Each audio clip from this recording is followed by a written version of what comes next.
জয় জগদীশ হরে, জয় জগন্নাথ হরে। হে জগন্নাଥ, হে ଜଗଦୀଶ, ଦୁର୍ବାସାଙ୍କ ଅଭିଶାପରୁ ଇନ୍ଦ୍ର ଶ୍ରୀହୀନ ହେବାରୁ ମାତା ଲକ୍ଷ୍ମୀ ସମୁଦ୍ରରେ ଯାଇ ବାସ କଲେ। ବ୍ରହ୍ମାଙ୍କ ଉପଦେଶ କ୍ରମେ ଦେବତା ଅସୁର ମିଶି ସମୁଦ୍ର ମନ୍ଥନ କଲେ। ବାସୁକୀ ହେଲେ ମନ୍ଥନ ଦୌଡ଼ି, ଆଉ ମନ୍ଦର ପର୍ବତ ହେଲେ ମନ୍ଥନ ଦଣ୍ଡ। ହେଲେ ଦଣ୍ଡ ସ୍ଥାପିତ ହେବ କାହା ଉପରେ? ତୁମେ କଚ୍ଛପ ରୂପ ଧାରଣ କରି ମନ୍ଦର ପର୍ବତ ରୂପକ ଦଣ୍ଡକୁ ପୃଷ୍ଠରେ ଧାରଣ କଲ। ଦଶାବତାର ମଧ୍ୟରୁ ଏହା ତୁମର ଦ୍ୱିତୀୟ ଅବତାର। ପ୍ରଭୁ, ତୁମର ସେହି କଚ୍ଛପ ରୂପର ଜୟ। ସମୁଦ୍ର ମନ୍ଥନ କଲେ ଦେବତା ଅସୁର ମିଳି, ମନ୍ଦର ପର୍ବତ ଦଣ୍ଡ ବାସୁକୀ ହେଲେ ଦୌଡ଼ି। କଚ୍ଛପ ରୂପରେ ତୁମେ ମନ୍ଦରକୁ ପୃଷ୍ଠେ ଧରି, ରଖିବାରୁ ମନ୍ଥନ ଯେ ସମ୍ଭବ ହୋଇଲା ହରି। ଜୟ କଚ୍ଛପ ଶରୀର, ଜୟ ହେ ମନ୍ଦରଧର, ଜୟ ଜଗଦୀଶ ହରେ, ଜୟ ଜଗନ୍ନାଥ ହରେ। ହେ ଜଗନ୍ନାଥ, ହେ ଜଗଦୀଶ, ହିରଣ୍ୟାକ୍ଷ ନାମକ ଦୈତ୍ୟ ବ୍ରହ୍ମାବରରେ ଭୀଷଣ ଅତ୍ୟାଚାରୀ ହୋଇ ଉଠିଥିଲା। ଦେବତାମାନଙ୍କୁ ପରାସ୍ତ କରି ସେ ପୃଥିବୀକୁ ନେଇ ପାତାଳରେ ପ୍ରବେଶ କଲା। ଧରଣୀ ଜଳମଗ୍ନ ଥିଲା। ତୁମେ ପୌଷ ଅମାବାସ୍ୟା ବା ବକୁଳ ଅମାବାସ୍ୟା ଦିନ ବରାହ ରୂପରେ ହିରଣ୍ୟାକ୍ଷକୁ ନିପାତ କରି ପୃଥିବୀକୁ ନିଜ ଦନ୍ତ ଦ୍ୱାରା ଜଳରୁ ଉତ୍ତୋଳନ କରିଥିଲ। ଦଶାବତାର ମଧ୍ୟରୁ ଏହା ତୁମର ତୃତୀୟ ଅବତାର। ପ୍ରଭୁ, ତୁମର ସେହି ବରାହ ରୂପର ଜୟ ହେଉ।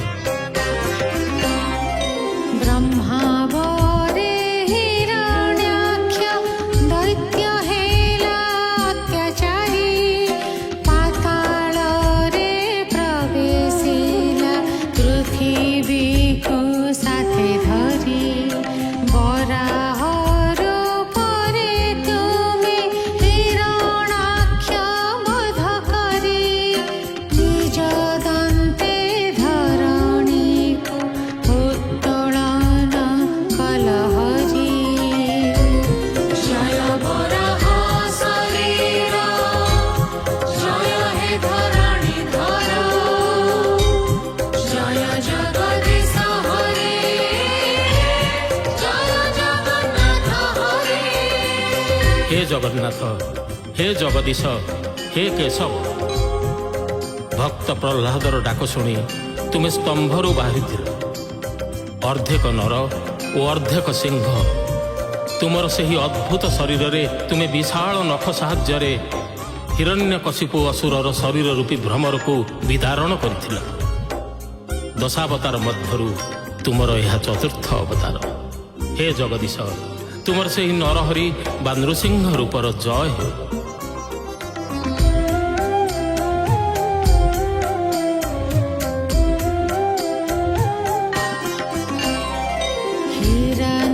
ହିରଣ୍ୟକଶିପୁ ସେତ ବଡ଼ ଦୁଷ୍ଟ ନିଦାରୁଣ, ସ୍ତମ୍ଭରୁ ବାହାରି ତାକୁ ନଖେ କଲ ବିଦାରଣ। ଶରୀରଟି ମାନବର, ବଦନଟି ଥିଲା ସିଂହ, ଅସୁରକୁ ନାଶ କଲ, ନାମ ହେଲା ନରସିଂହ। ଜୟ ନରସିଂହ ରୂପ, ଜୟ ହେ ପ୍ରହ୍ଲାଦ ରକ୍ଷ, ଜୟ ଜଗଦୀଶ ହରେ, ଜୟ ଜଗନ୍ନାଥ ହରେ। ହେ ହରି, ହେ ଜଗନ୍ନାଥ, ତୁମେ ବାମନ ଅବତାର ଗ୍ରହଣ କରି ବଳି ରାଜାକୁ ଛଳ କପଟରେ ପ୍ରତିହତ କରିଛ। ଅତି ଦାନୀ ବୋଲି ତାଙ୍କର ଯେଉଁ ଗର୍ବ ଥିଲା ତାହା ଗଞ୍ଜନ କରିଛ। ପତିତ ପାବନୀ ଗଙ୍ଗା ତୁମ ନଖ କୋଣରୁ ଧରଣୀକୁ ବହି ଆସି ମର୍ତ୍ତ୍ୟମଣ୍ଡଳକୁ ପବିତ୍ର କରୁଛି। ଦଶାବତାର ମଧ୍ୟରୁ ବାମନ ରୂପ ତୁମର ପଞ୍ଚମ ଅବତାର। ତେଣୁ ହେ ଜଗନ୍ନାଥ, ତୁମର ସେହି ବାମନ ରୂପର ଜୟ ହେଉ। ଦାନ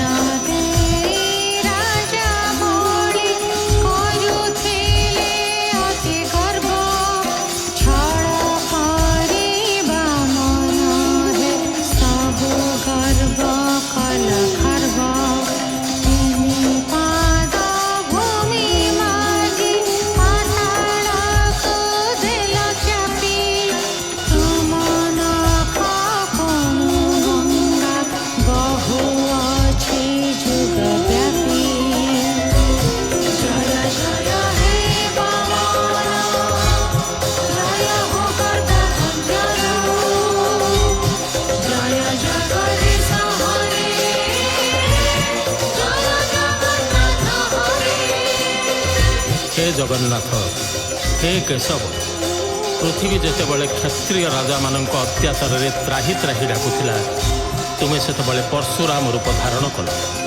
ତୁମ ପରଶୁରେ ଏକବିଂଶ ବାର ପୃଥିବୀରୁ କ୍ଷତ୍ରିୟ ବଂଶ ନିପାତ କଲ। ସେମାନଙ୍କ ରକ୍ତରେ ଜଗତକୁ ସ୍ନାନ କରାଇ ପୃଥିବୀରୁ ପାପ ତାପ ଦୂର କଲ। ଦଶାବତାର ମଧ୍ୟରୁ ତୁମର ଏହା ଷଷ୍ଠ ଅବତାର। ପ୍ରଭୁ, ତୁମର ସେହି ପରଶୁରାମ ରୂପର ଜୟ ହେଉ।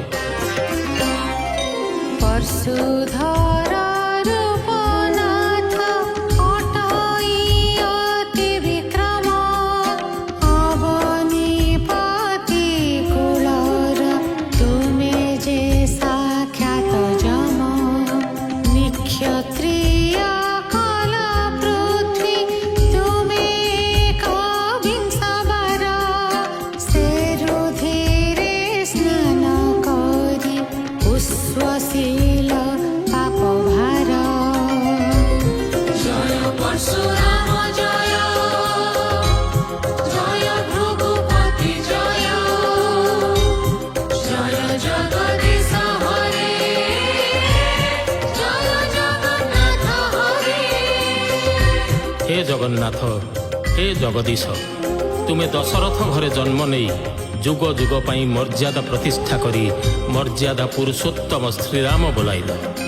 ସାଗରରେ ସେତୁ ବାନ୍ଧି ଦଶମୁଣ୍ଡଧାରୀ ରାବଣକୁ ବଧ କରି ତାର ଦଶମୁଣ୍ଡକୁ ଇନ୍ଦ୍ର, ଅଗ୍ନି, ଯମ, ନୈଋତ, ବରୁଣ, ପବନ, କୁବେର, ଈଶାନ, ବ୍ରହ୍ମା ଓ ଅନନ୍ତ ରୂପୀ ଦଶ ଦିଗପାଳଙ୍କୁ ରମଣୀୟ ବଳି ରୂପେ ଅର୍ପଣ କରିଛ। ଦଶାବତାର ମଧ୍ୟରୁ ତୁମର ଏହା ସପ୍ତମ ଅବତାର। ହେ ଜଗନ୍ନାଥ, ତୁମର ସେହି ଶ୍ରୀରାମ ରୂପର ଜୟ।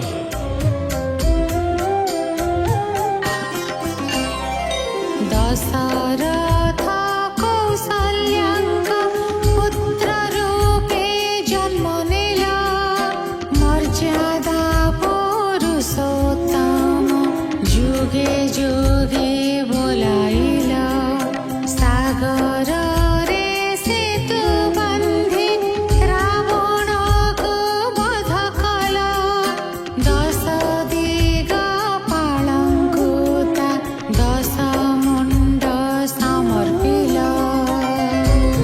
जय हे श्रीराम जय जय रावणारि जय जय जगदीश हरे जय जगन्नाथ हरे। हे ଜଗନ୍ନାଥ, हे ହରି, हे କେଶବ, ତୁମେ ବଳରାମ ଅବତାରରେ ହଳାୟୁଧ ଧାରଣ କରିଥିଲ। ନୀଳ ମେଘ ପରି ତୁମେ ଯେଉଁ ନୀଳାମ୍ବର ପରିଧାନ କରିଥିଲ, ଲଙ୍ଗଳ ମୁନରେ ବିତାଡ଼ିତ ହେବା ଭୟରେ ତାହା ଡରି ଯାଇ ଯମୁନାର ନୀଳ ଧାରା ପରି ଶୋଭା ପାଉଥିଲା। ଦଶାବତାର ମଧ୍ୟରୁ ତୁମର ଏହା ଅଷ୍ଟମ ଅବତାର। ହେ ପ୍ରଭୁ, ତୁମର ସେହି ବଳରାମ ରୂପର ଜୟ ହେଉ।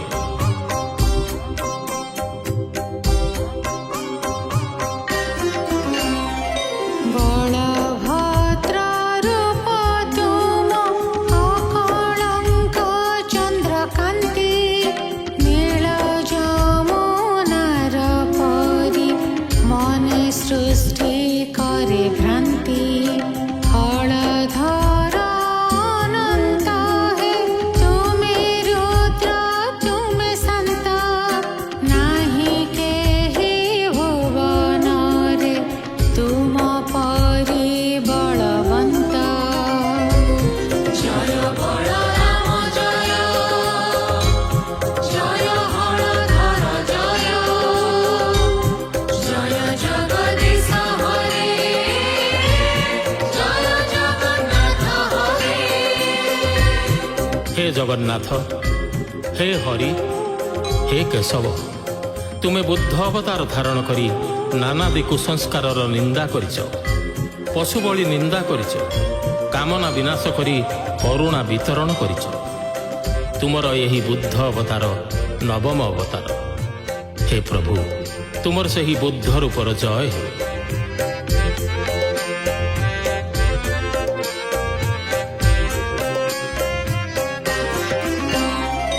साक्ष्य सिंह हे गौतम ज्ञान जेबे प्राप्त हेला बोधिसत्व